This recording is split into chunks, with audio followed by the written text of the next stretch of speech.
Bonjour. Aujourd'hui est le jour de l'anniversaire de la Pentecôte. Nous sommes dans l'année 2025 et le monde entier est en train de fêter la fête de la Pentecôte. Même ceux qui ne sont pas chrétiens savent que c'est la Pentecôte aujourd'hui. Pour beaucoup de chrétiens, la Pentecôte signifie la venue du Saint-Esprit. Oui, c'est vrai. C'est le jour de la Pentecôte que le Seigneur a choisi de faire venir l'effusion du Saint-Esprit sur les disciples de Jésus qui attendaient. Parce que Jésus leur a dit de se retirer, de rester quelque part et d'attendre la venue et l'effusion du Saint-Esprit avant de faire quoi que ce soit. Avant que le Saint-Esprit ne vienne, les disciples étaient en quelque sorte en deuil. Ils étaient comme des enfants abandonnés. Ils étaient dans cette chambre haute en train de prier, en train d'invoquer Dieu, en train de réclamer un secours.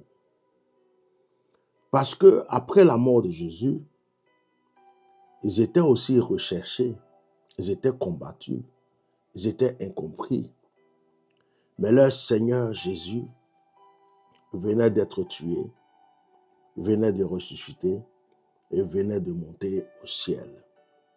Ils se sentaient seuls. Mais la Pentecôte n'a pas commencé ce jour-là. La Pentecôte est une fête juive.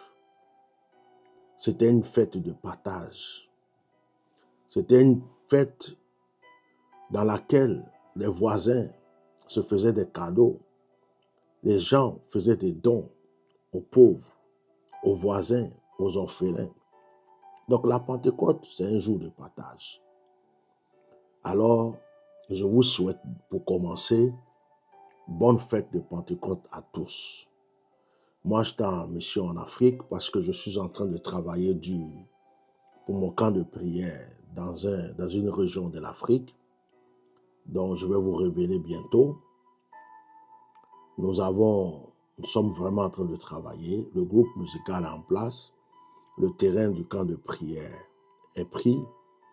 Il y a seulement certaines choses que nous devons élaborer, certaines choses que nous devons mettre sur pied. Mais nous prions pour que Dieu donne les finances. Et nous bénissons déjà ceux qui pensent à nous, ceux qui nous soutiennent, ceux qui nous encouragent. Et nous croyons que le Seigneur nous permettra d'aller jusqu'au bout. Revenons à la Pentecôte. J'ai un message pour vous en cette Pentecôte 2025. Le message que je voudrais vous apporter, c'est le message de la consécration. Car je crois que quelque chose de nouveau peut se passer encore dans ta vie par ta consécration. Pour moi, les disciples n'étaient pas dans la chambre haute, en train de causer, en train de manger, en train de rigoler, en train de jouer aux cartes, aux dames, aux jeux d'échecs, regarder la télé. Je pense bien qu'ils étaient en consécration, en prière. Ils étaient en union de prière. Ils étaient en jeûne. Ils attendaient quelque chose. La Pentecôte est venue 10 jours après la résurrection du Seigneur. Vous voyez, je voudrais que cette Pentecôte ne soit pas simplement une fête pour toi, mais que cette Pentecôte soit un déclic dans ta vie, un déclic pour te reconsacrer, homme de Dieu, femme de Dieu, enfant de Dieu, chrétien, un déclic pour reprendre ta vie de prière. Il y a certainement quelque chose qui te manque, que tu aimerais que Dieu fasse. Il y a certainement des choses que tu attends, que tu n'as pas encore vues. Tu as envie de voir le réveil, tu as envie de voir une manifestation de la puissance de Dieu. Tu as envie de voir Dieu à l'œuvre. Alors, je t'interpelle à la consécration. Apprends à te retirer. Apprends à être solitaire dans la méditation, dans le jeûne, dans la prière. À partir de cette Pentecôte, commence à invoquer le Seigneur. Invoque le Seigneur. Dis-lui, remplis-moi de ton esprit. De la manière que Pierre avait peur et qu'il était caché dans cette chambre haute. Et que c'est seulement à l'arrivée du Saint-Esprit qu'il a eu le courage de prêcher et d'opérer des miracles. Remplis-moi de cette onction. L'homme de Pierre a guéri les malades. Remplis-moi de cette onction. La Bible dit que l'Esprit de Dieu était tellement là que les gens vendaient leurs biens et déposaient aux pieds des disciples. Ça veut dire que lorsqu'il y a l'onction, la prospérité agit, la libéralité agit. On n'a pas à s'inquiéter des finances. Dieu lui-même s'en occupe. C'est pourquoi je voudrais profiter de ce jour pour prophétiser sur la vie d'un homme, sur la vie d'une femme. Un nouveau départ, une nouvelle grâce, une nouvelle dimension de bénédiction, une nouvelle dimension de prospérité, une nouvelle dimension d'élévation. Il est écrit dans Actes chapitre 2, le jour de la Pentecôte, ils étaient tous ensemble dans le même lieu. Que l'union soit entre les enfants de Dieu. Que la paix et l'union reviennent dans votre vie, dans votre environnement. Tout à coup, il vint du ciel un bruit comme celui d'un vent impétueux et il remplit toute la maison où ils étaient assis. Des langues semblables à des langues de feu leur apparurent séparées les unes des autres et se posèrent sur chacun d'eux.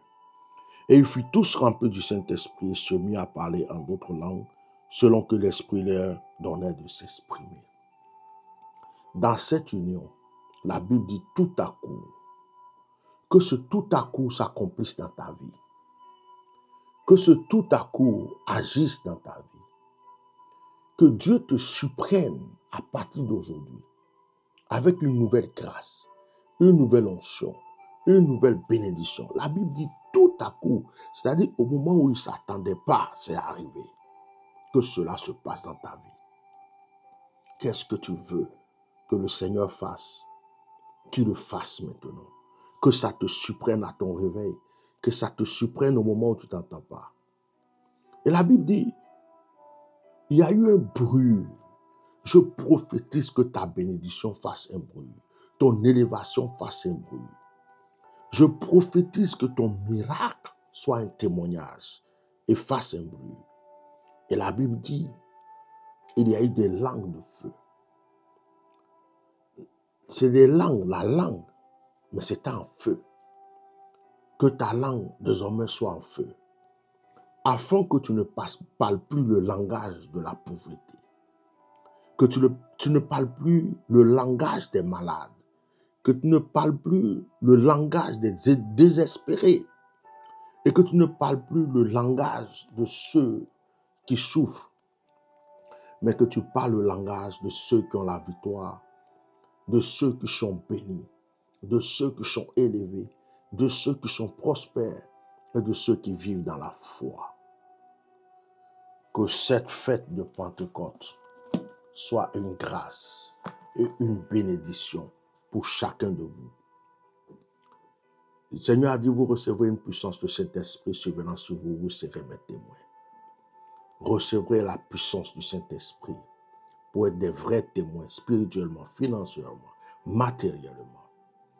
Bien-aimé, je viens juste d'arriver de mon voyage, je suis arrivé hier. Et aujourd'hui, c'est la Pentecôte.